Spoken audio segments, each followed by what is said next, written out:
So now I'm going to do my introduction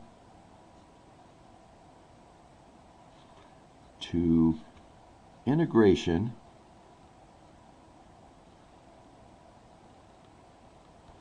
by parts. Basically, how do you undo differentiation of a product? So we're undoing the product rule.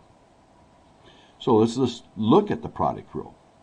If I had to take the derivative of a function of u, that's a function of x, times v, that's a function of x, dx, so we got u times v, they're both functions of x, we're trying to take the derivative with respect to x, so we'd have to figure out what the derivative of u is, times v, plus the derivative of v times u. So you should remember the derivative of two things multiplied is derivative of the first times the second plus the derivative of the second times the first.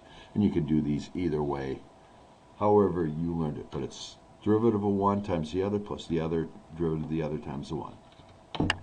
Okay? So then we say, what happens if we take the antiderivative of both sides? And it's sum, so I can split it up. We get the antiderivative of the derivative just becomes u times v. They're both functions of x. And it's equal to the antiderivative of the derivative of one times the other plus the antiderivative of the other's derivative times the one.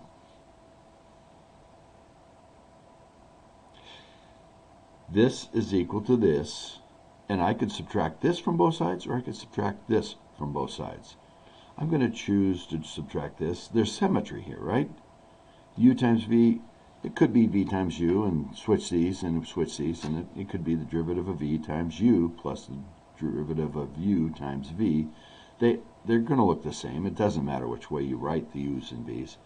So it's going to be u times v minus, I'm just going to take this one to the other side, minus the integral of u prime v equals the antiderivative of some derivative of some function times another function that's times it. And that's what we're going to use. And I'm going to do this one. Antiderivative of x sine x dx.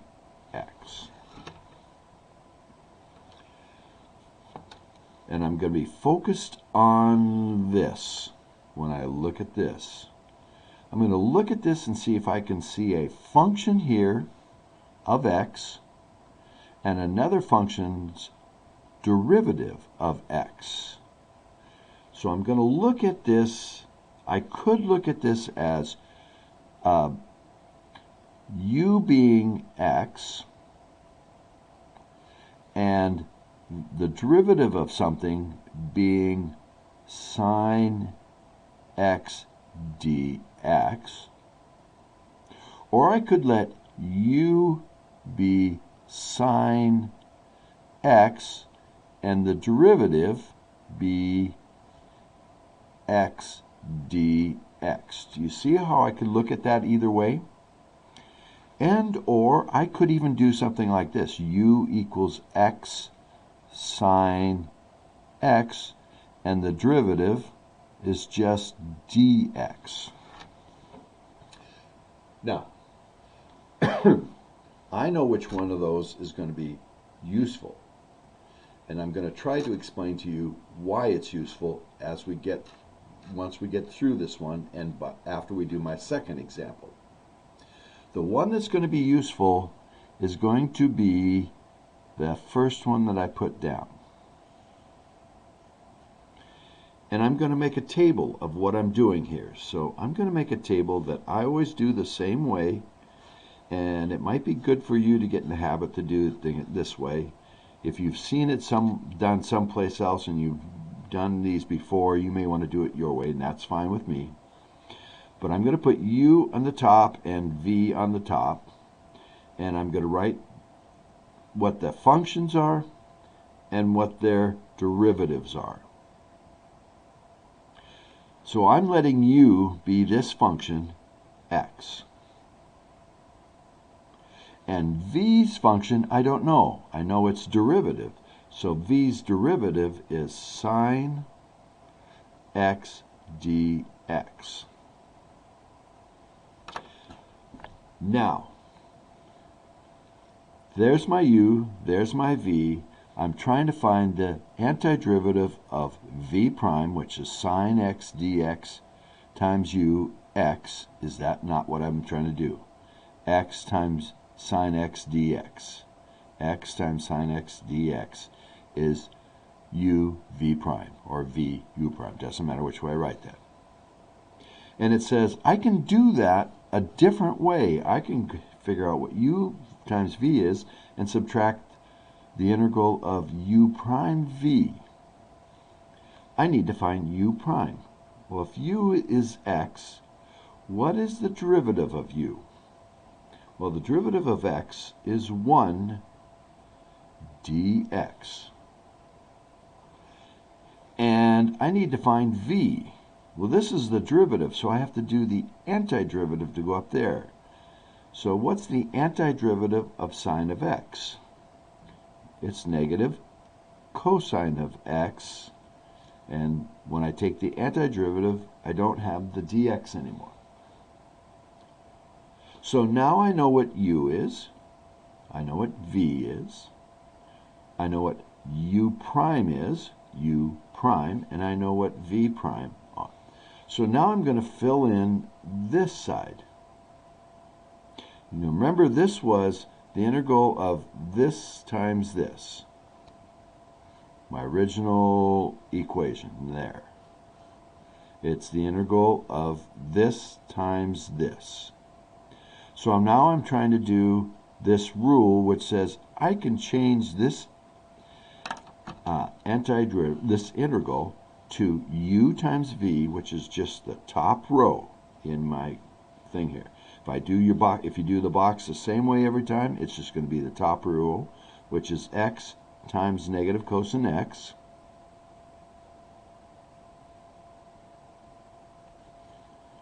minus, according to the rule, the antiderivative.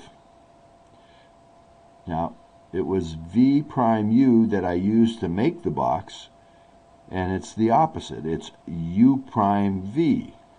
So I'm just going to use the other diagonal, the one I put in red. And I did that so that you could see that this is just the other diagonal of the box. We use this diagonal to set up. We use this diagonal for this part here, which is 1 times negative cosine x dx. This is the same as that. And if I pull out a pencil here and look at this minus, I can pull this minus out and change it to a plus. So I'm doing it in a different color so you can see where that went.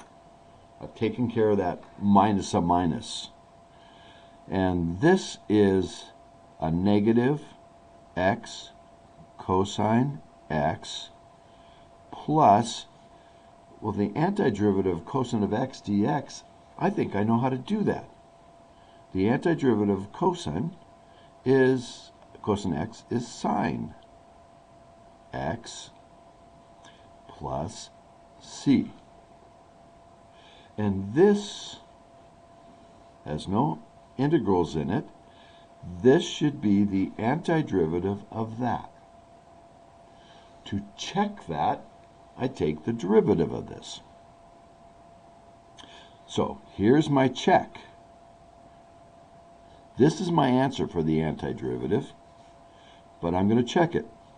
Now these are multiplied, so I have to do the product rule.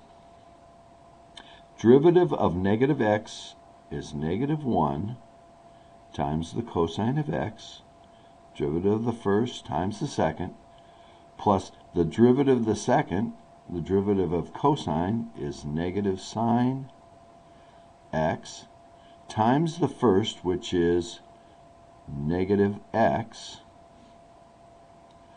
plus, that's the derivative of this product, plus sine, the derivative of sine is cosine x, and the derivative of c is 0. So here's the first step of the derivative. And let's see what happens here. See, negative 1 times cosine x, that's negative cosine x, that's plus cosine x. They're going to cancel. And I have a negative x times the negative sine of x, which is plus x sine x, which is what I was trying to find the antiderivative of. And so this is the antiderivative of x sine x, because the derivative of that gives me that, so that's the antiderivative. Okay, I said I was going to explain why I knew this one was right. But I'm going to do it as soon as I do this next problem. I'm going to do the antiderivative of x squared sine x dx. So, and just like before, I have to think of one of these as u and one as v prime. U and v prime, or v prime, so it goes down here. So this is the regular function, and this is the derivative row. Boy, I made a couple mistakes there. Okay, I'm going to choose, like I did up here, I chose x to be u. I'm going to choose the x squared to be u. And I'm going to choose the rest of this to be the v prime, sine x dx. That's what I had to start with. I'm going to take the derivative here, which is 2x dx, the antiderivative here, which is negative cosine x, and now I'm going to rewrite this as, according to the rule, let's see if I can see it there, as uv, so it's u and v are the top row, these are the derivatives, so it's x squared times negative cosine x. I'm going to write that as negative x squared cosine x, uv minus, and we're going to do this direction because we set up with this direction, the u prime times v. So I'm going to get the antiderivative of these two multiplied, which is going to be a negative 2x cosine x dx. I rearranged these. I put the negative first, I did the 2x next, I did the cosine next, and then I did the dx, but I did the red. And this negative and this negative pulls out, makes that a positive. Sometimes it doesn't pull out, and we still have a negative. But I still need to do the antiderivative of that. And it has an x in there. Darn. Well, I guess I need to do integration by parts again. So this time, set it up again. This time I'm going to use, for u, I can pull the 2 out, but I'll just leave it in there. I'm going to put the 2x there, and the cosine of x dx there came from this. So those two make all of that. And I'm going to find out, see, this is f, and this is f prime, and this is v. So I need to find u prime, which is 2 dx, and I'm going to do the antiderivative here. See, I take the derivative of sine of x, and I get cosine of x. So I have this part already. I'm going to leave that. Negative x squared cosine x. And then I'm trying to do this, and it says plus. Now, if there wasn't a minus coming out, I would have a minus, but I have plus. And now I need to do my integration by parts rule, which is up here. My new uv, not the old one here, but the new one that I'm doing for just this part. I'm going to have to do 2x times sine x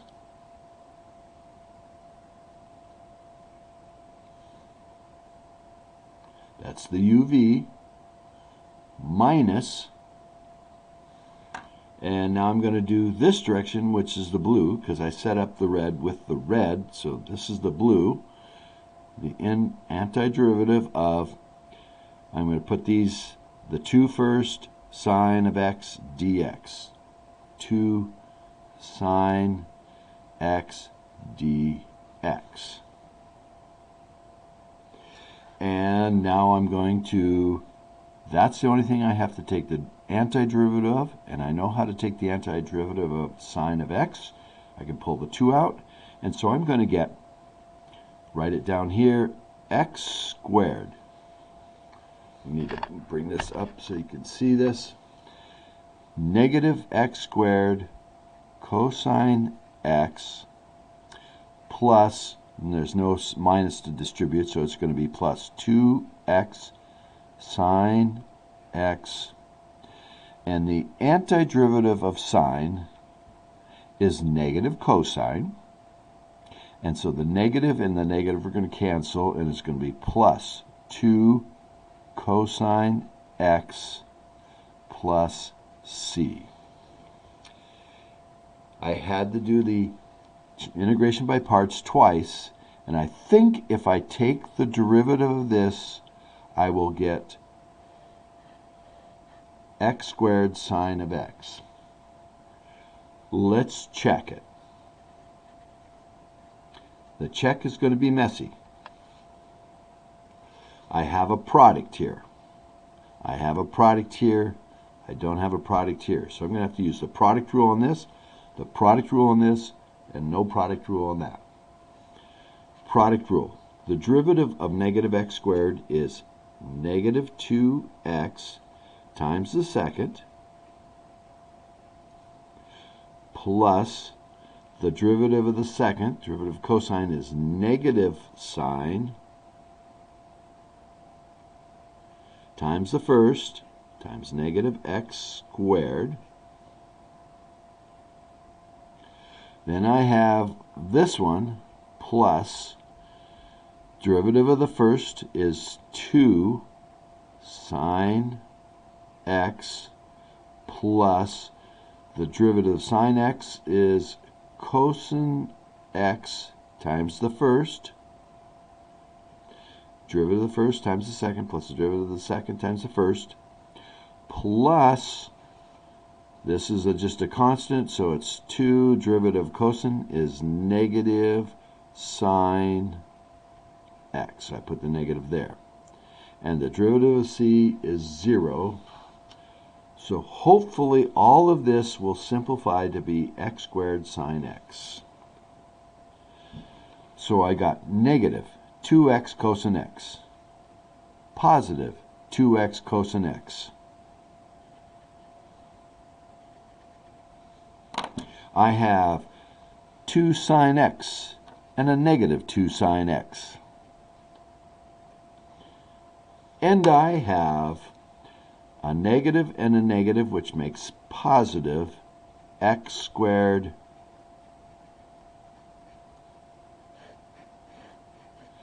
it matched. So the antiderivative of this not so messy looking thing is not so pretty. It's a longie.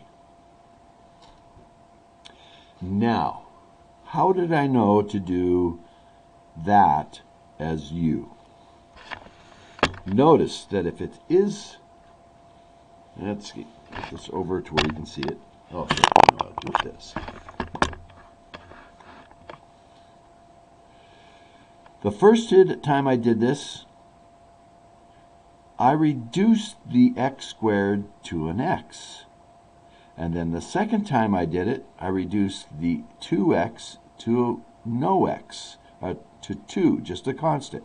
I'm reducing the power out in front. And I get that reduction because I'm taking the derivative of x squared to become 2x, then I'm taking the derivative of 2x to be a constant here. So if I have a power of x that I need to get diminish, to reduce the power somehow to get it to finally disappear, that's what I'm going to let u be. Most of the time. There are exceptions to that we're going to get to tomorrow.